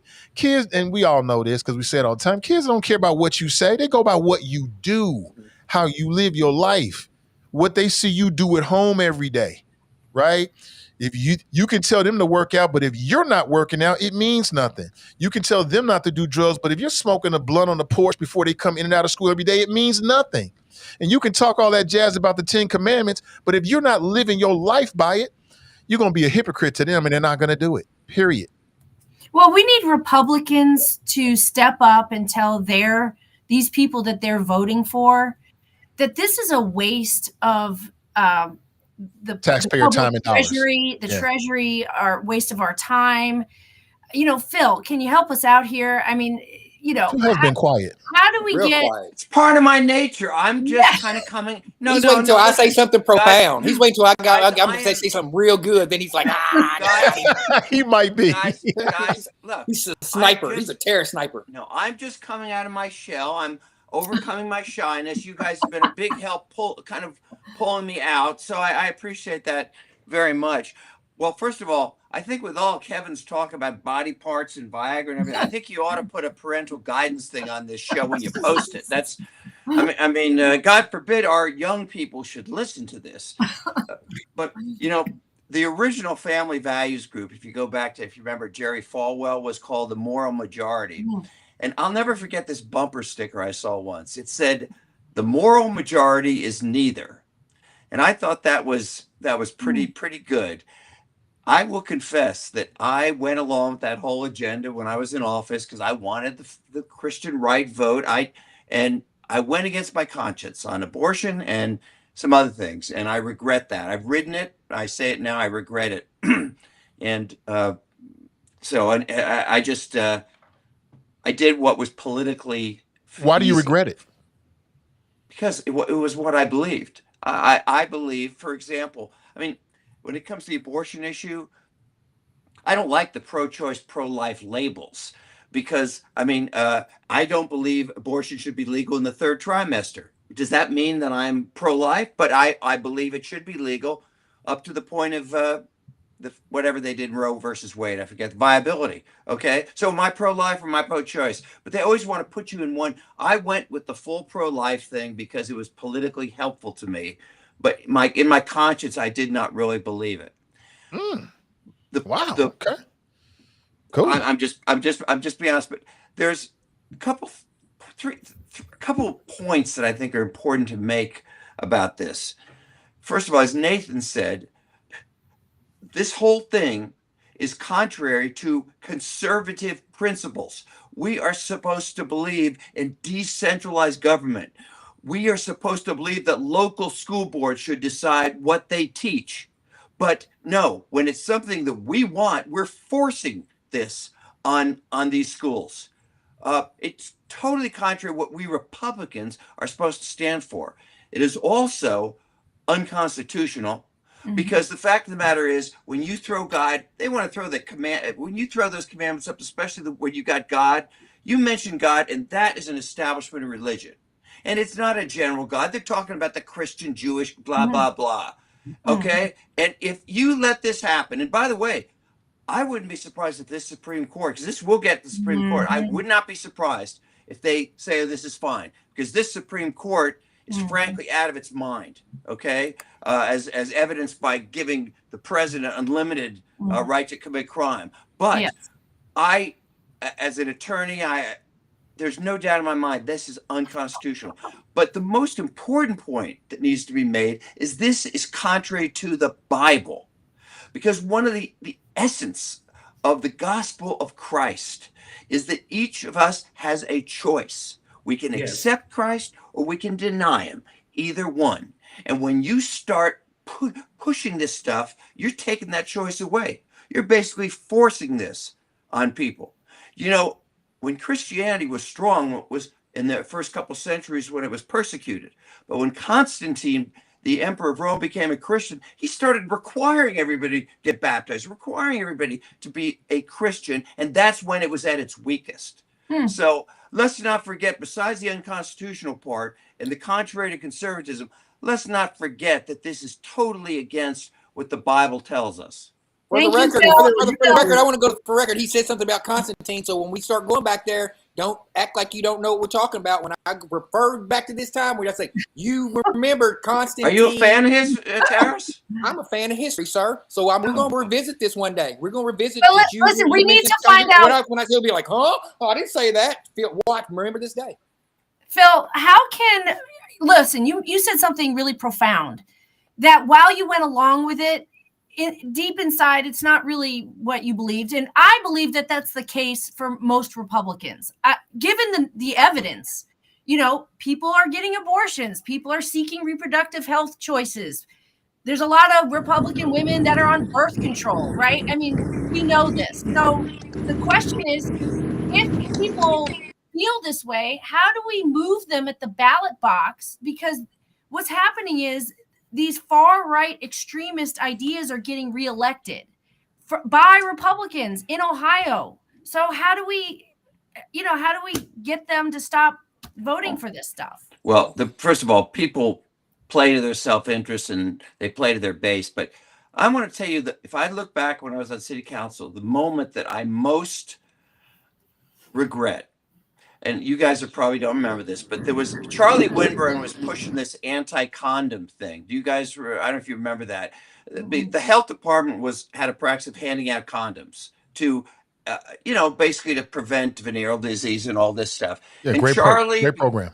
And Charlie was, trying to. He's a good guy and he's a close friend, but he's trying to play up to the Christian right. So he puts a bill out there saying that they cannot pass out condoms anymore, and all the pro-family people were all on top of this, and it was Bobby Stern was the one on the other side. It was a 4-3, and this really hurts me to say this, but it was a 5-4 vote, and I voted for Charlie's thing because I didn't have the guts to vote against it. And looking back, and actually it ended up that it didn't happen anyway, but that's not the point. The point is I didn't stand up for what I really believed, and all I can say is I regret that, and perhaps I need to be a little less harsh on my fellow Republicans today who, as Michelle pointed out, are totally acting according not to their conscience, but according to their self-interest. Yeah. I respect that all the way around, Phil. Yeah, all the way around, I respect that. You should, but here's what I would say, Phil, is you shouldn't cut them any slack, any more so than you're expressing your regret now, because the reality is we elect politicians to have backbone, to have courage, to be able to stand up, not to bend over, as we see with the current Republican administration. And self-interest is the problem with politicians today.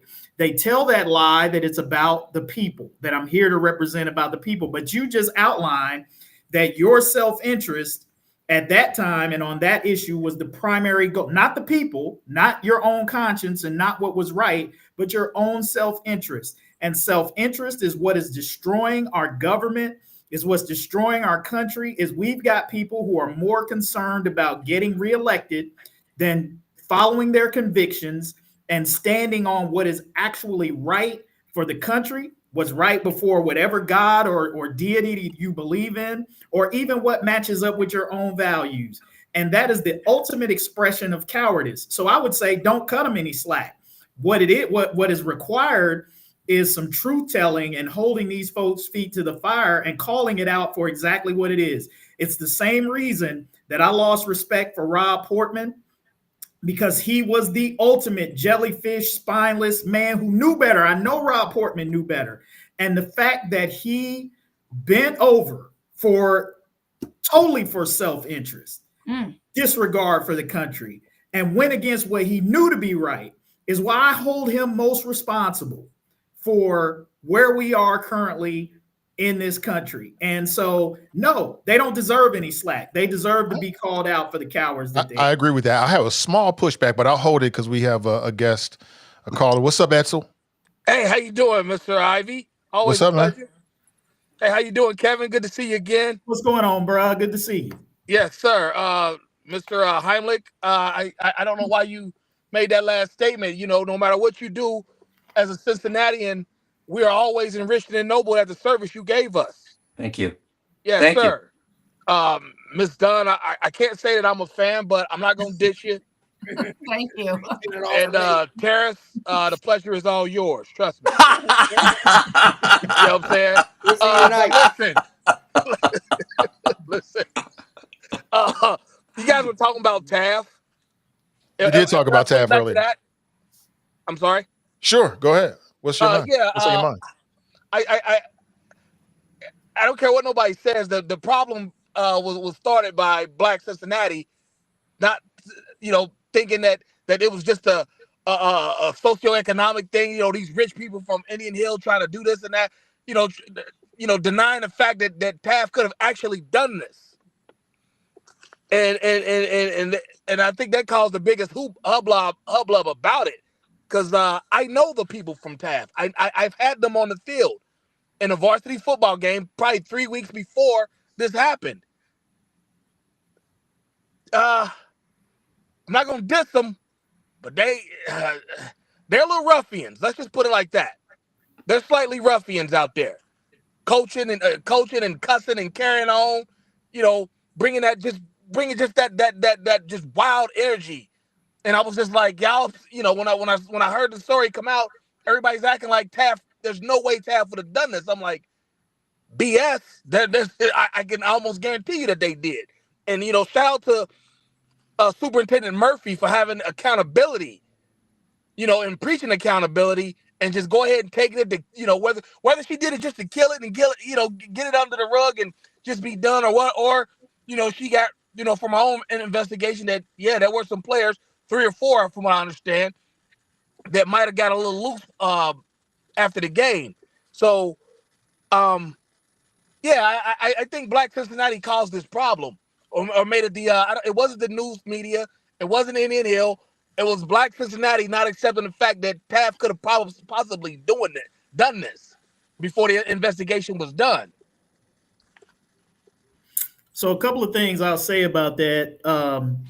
It is nothing inconsistent with what I've said earlier about absolutely, if there was a student or a couple of students who did it, they should take responsibility. But I think what you're overlooking is the presentation of the facts that are at play, and to what extent the Taft students were involved with what percentage of the damage is there that painted a picture that that the entirety of the team and that the entirety of the team was out of control. Look, as somebody who works with young people in the sports space, there are a lot of things that I see that I'm with you on that I'm like, hey, some of the energy and whatnot, I don't love it, but it is what it is. It's not just Black kids. I think it's a product of the generation, the generation that we're living in now is different in so many ways from when we were coming along. But I think the thing that gets a lot of people upset was the misrepresentation of the facts,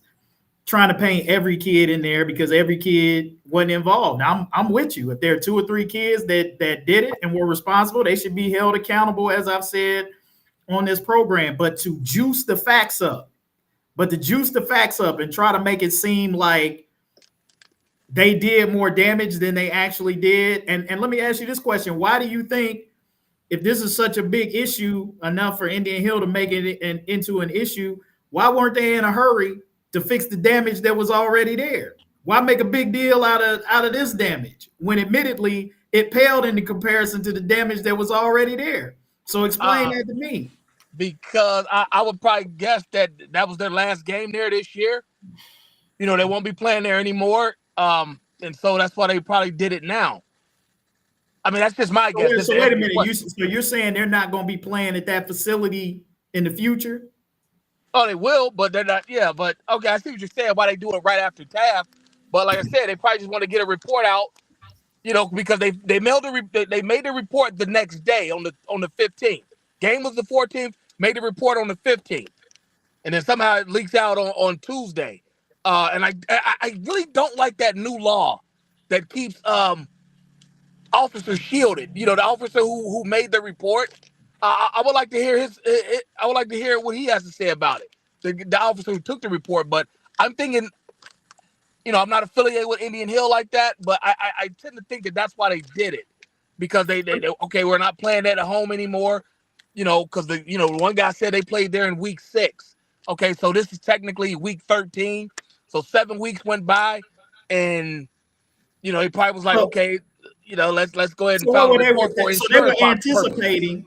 So what? They were anticipating that there might be some more schools that come by and do some damage. So why fix the wall? Is that what you're saying? I mean, Kevin, you're a jock. You're a jock. We played ball together. People lose and start punching stuff. I get it. So if that's the case, so if you know that, and that's the case, and you're not getting it fixed because you're anticipating that some more people gonna come in and do the damage, why are you making a big deal out of it when it's Taft? It's like this. They did. Just imagine. They filed a police report. Yeah, imagine, bro. They filed a police report saying we're not looking for criminal charges. So apparently, why file a police report? Why didn't they file a purposes? You have to file. You gotta have some type of insurance. Wait a minute. It's drywall, man. Wait a minute. Insurance. Let me ask this: why didn't they file a police report on all the previous other incidents when damage was done to the wall? Because they had 6. They probably had 3 or 4 more opponents that were gonna come in there. We agree. I agree with him. I agree. Wait a minute, then. Let's say this because I got you in my journalism. Edsel, now you know how I feel. Edsel, now you know how I feel every week. So now you know. So if I ever interview you, and you on the hot seat, you know this is how it's gonna come. So here it is. So why didn't they name the other opponents who did damage in the police report that they put out, and why aren't they seeking them? It's like this, bro. Imagine I've been in 3 other accidents in my car. My car is jacked up. You come along and you hit me. You hit my car. Maybe you just bumped the bumper. And I turn around and I say, hey, I'm gonna file an insurance claim against Edsel. And while he didn't do all this other damage to my car, you hit me. So now I'm gonna have you pay for all these 3 or 4 other accidents that I've been in that I didn't get fixed, but you gonna pay the price for the entirety of the damage. How you gonna feel about that? It's the cost of doing business. Oh, no, OMG, hold on. I can't let this moment pass. I cannot let this moment pass. Real quick. I'm just going to get in real quick. I cannot let this moment pass. Kevin just gave an analogy that I actually agree with. Sustained. Okay. I get that. But people do that all the time. They walking around with a bucket or a jalopy, and somebody hits them. They get they get credit for a total loss. And let me jump in because it's the bureaucracy of school systems. Whenever I'm DJing or something, and even when Fame is doing it, you have to go through reports. So why would they have opponents come into this locker room and potentially they got to keep filing reports? They unbiasedly, I'm saying they probably waited till the end so they could file the report so they could get the insurance claims and they could get it fixed for the next year. Because why would that's my question is why would they fix it? So you want your opponent's locker room when they're coming into it to be as busted as you want. Psychological warfare as soon as they walk in when you're talking about and then criminally charge them for it. I agree with that. I'm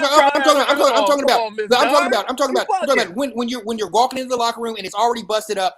Why would they not file the report until the end of the season Why would they file it before the end of the season? I believe that they did that for protocol so they could file the report, turn it in, and then because they have to turn it into what was the headline? The headline is Taft destroys the locker room at Indian Hill because they're out of control. According to the police report. There's headlines and there's policy and procedures that this school district probably has to go through. I know to get anything, if I get within city government, if I need to get anything done, I have to file the proper receipt. If somebody blames me and I didn't do all that, I'm going to fight it and say that is not fair. That's ridiculous. And Taft didn't. That's ridiculous arguments. And Taft that is not fair to those kids. That is not fair to those Taft kids. They should not have been blamed like that. It made everybody think that these kids are completely out of control. And I know you say, well, I've worked with them on the field and they're kind of rough and all that. Okay, they're kids playing football. I mean, come on. That's just crazy. I mean, but you're not supposed to trash up nobody's locker room. You know, leave it how it was, how you left. It was like that when they got there for the most part. So you're gonna blame Taft? What's this? I don't blame Taft. What does that mean? It means for the most part. There's no clear. So you're admitting that Taft might have done something. That is the problem. There's no clear truth here. They lied on those kids. They filed a police report. They said these kids came and destroyed our crap. And then you lied on somebody, they're not asking for criminal charges. So therefore, you can't call them lying on somebody. They're just documenting. They're documenting. You're bugging Miss Dunn. Come on, stop. You bringing the police and the criminal justice system on these kids, and you think that's okay? They didn't put criminal justice on them. That's not a police report. You're ravished with white guilt. I get it, but that's not what happened here. I'm not ravished with. You understand? Now, what are you ravished with? Are you ravished with a victim? I mean, like a victim complex or something? I mean, what's your excuse on your position on this? If you're going to come at me like that. I told you earlier, I was on the field with Taft. 15, 16, 17-year-old boys out here, every other word's the N-word. Hey, bro, you can't talk like that. What's that got to do with property damage? What's that got to do with property damage? It's an energy. It's an energy. It's kids who listen to BB and so CC they should be criminally don't bust up walls. What are you talking about? You know that. You know these kids are not listening to BB and CC. Only kids that listen to secular hip hop music act like this. You can sit here and try to be politically correct all you want. It don't matter what kind of music the devil. What they should not be charged for property damage at that high school. That is not. Okay. Let me just say this before I go, Mr. Ivey. And as far as whatever y'all was talking about with condoms and kids, that's a slippery slope. Keep your mouth away from my kids when you're talking about sex. If you're a teacher, we got all these teachers out here banging the hell out of these kids nowadays. Most of them are women with a tattoo on their foot. Banging? So I don't need you out here talking about sex to my kids. Okay? That's not like that. Hey, it's been real. I had fun. I'll try it again next Tuesday if time permits. But until then, y'all be safe. Oh! Man, I know I'm wrong for even laughing at that. I'm probably shouldn't even laugh at that, but that just I can't laugh at that. I'm laughing at him. That man that's is ridiculous. That man is utterly ridiculous. Oh my God. BB and CC. I would be impressed. I would be impressed if any kids today even knew who BB and CC Winans was. That would be church kids. My kids that would be impressive.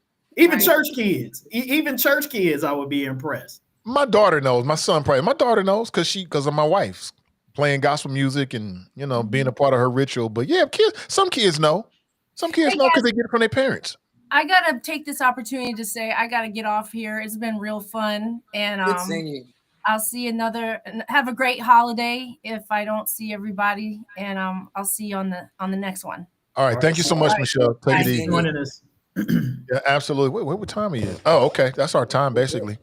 Yeah. We didn't get all the topics, but that's our time pretty much. 1:40. Yeah. We coming up on it.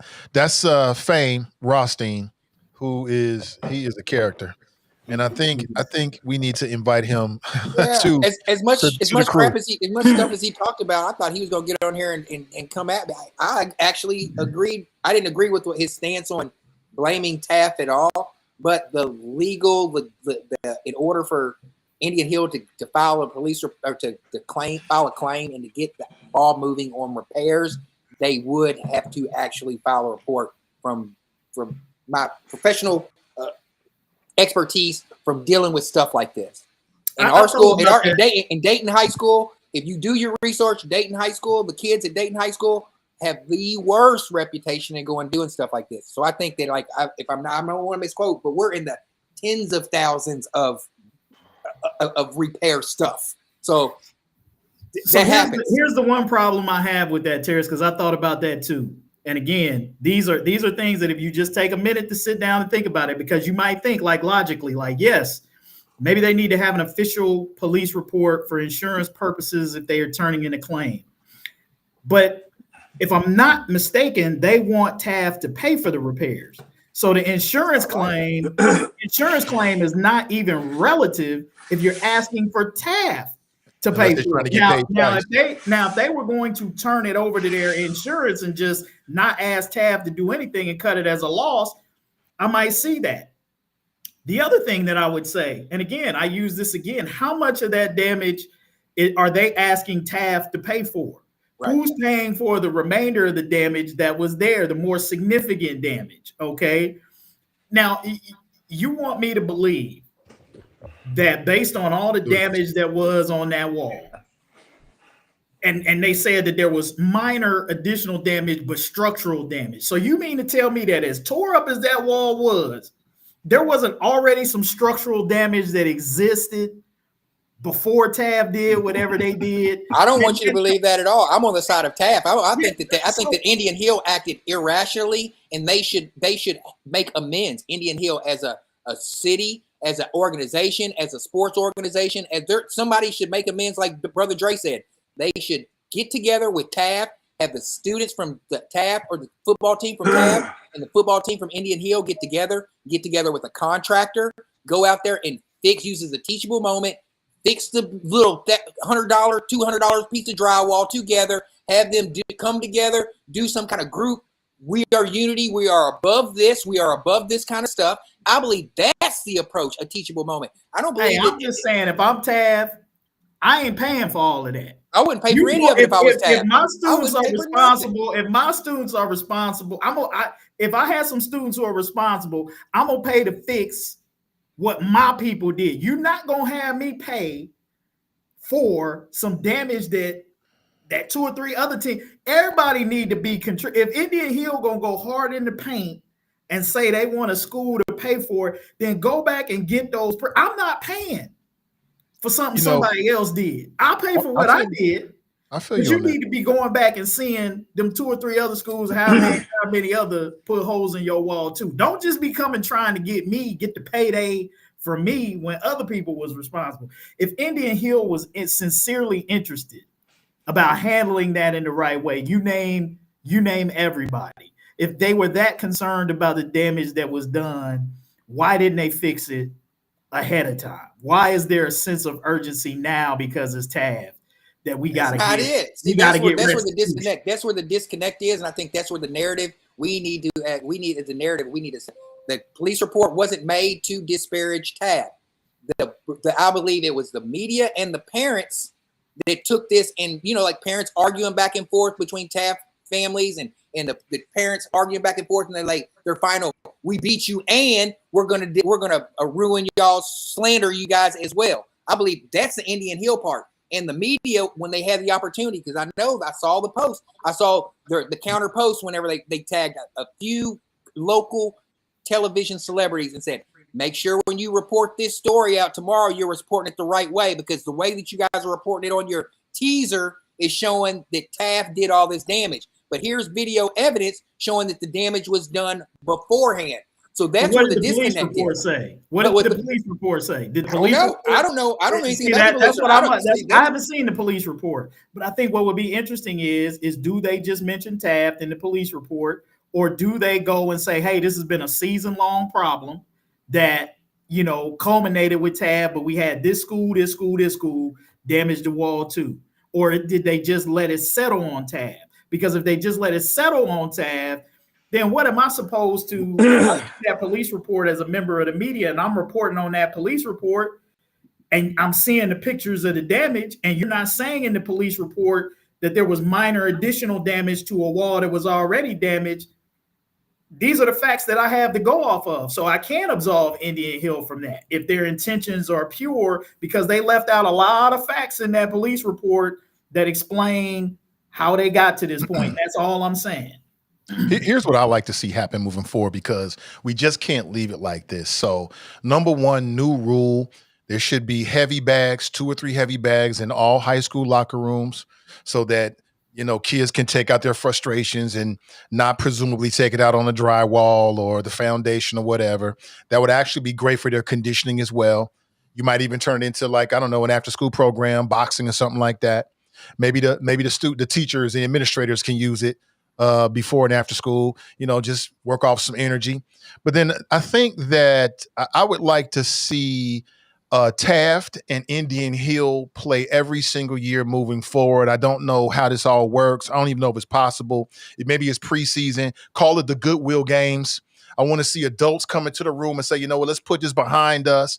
You know, because if they play again next year, man, you're talking about tickets, it'll be big. There's a capitalism you can capitalize off of it. Again, I say call it the Goodwill Games. Try to inject some sanity and some humanity and some adultness into it. Let's move beyond all this negativity, who did what, and move forward. And that's it. That's what I love to see. St. X and Elder are playing this weekend, and they're tonight actually, right? And they're playing. Yeah. And they're going to have they sold out Mason. They sold out 10,000 people at Paycor Stadium. Football, 20,000, something like 25, 26,000. Cincinnati, this just amplifies Cincinnati football too. I mean, so this could be like you said, a very teachable moment, Nathan, and even amplify Cincinnati football even to a more. Absolutely. Bring the ADs together, bring the principals together. They all just say, listen, whatever it was, that's what it was. This is what we want it to be moving forward.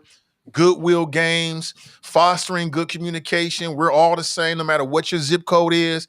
Everybody makes a boatload of money and we move forward. To me, that's one of the best possible outcomes, rather than the constant pointing fingers of who did what in the police report, which is all fair, but doesn't get us anywhere.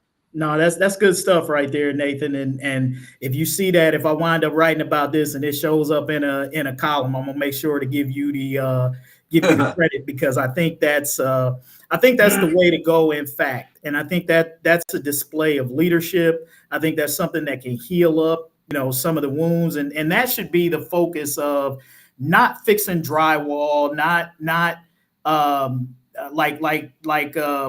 like Tarris said, a couple $100 of drywall that ain't nobody gonna be talking about in a week, but trying to heal some of these racial divisions and the animus and stuff that came from this. Like, that's what the leadership, I think, of both schools, both districts, you know, need to be focused on, is how can they pull Cincinnati together behind this, and looking for ways to do that. And I think that's good stuff. Absolutely. That's all you can do at this point. Well, gentlemen, have a good weekend. I really appreciate you. Michelle had to jump off Phil. Phil, appreciate you as well. Kevin and I will get together and talk about the holiday schedule. We got Thanksgiving next week, and then Christmas and all that kind of stuff. I'm anticipating a little bit of a creative break as we get ready for season 2. But when we finalize it, we'll let the whole crew know. And to the audience, thank you so much for being here. And if we don't talk again before the holidays, I'll let you get in, Tarris, real quick. If we don't talk again before the holidays, you know, have a happy Thanksgiving. If you don't celebrate Thanksgiving, whatever that time is for you, hopefully it's peaceful and you get a chance to interface with the people that love you. Go right ahead, Tarris. I didn't mean to interrupt you. I was going to. No, it's all good, bro.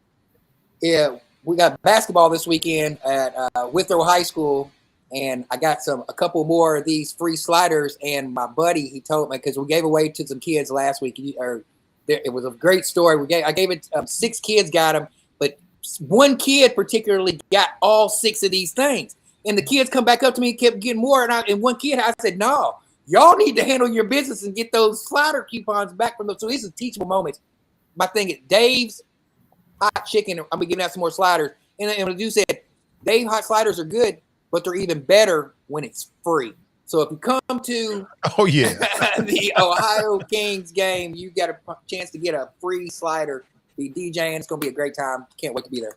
Kings are undefeated. What time is the game tomorrow, Kevin? Yeah, game is at 5:30. Doors open at 5. And just to add on to what Tarris said, again, appreciate his presence and everything he brings. But we have roughly around $100 in giveaways that we give away at every game. So like I said, you come to Ohio Kings game, you pay $10 for a ticket. You could leave ahead, man. It's a great atmosphere for young kids to come, family friendly, great basketball. Come on out and check it out. We've had a few people, a few fans from the chat come in and join us, which I appreciate. Oh, nice. All of the support. And Hot Mic is a sponsor. You know what I'm saying? Hot Mic sponsors our swag contest, between the third and fourth quarters. So $25 cash money, so you might get your $10 back plus 15. Again, you come out ahead at the Kings game. It's all about the community having a good time. Yeah. Hopefully y'all will come out. And great basketball, great pro basketball. Phil, tell us what's going on with Sandy Check. What's going on with you? First of all, yesterday I actually had two people on this week. We'll spread it out. Day before yesterday, I had a guy named Bill Crystal. I don't know if you know who Bill Crystal is, but pretty well known.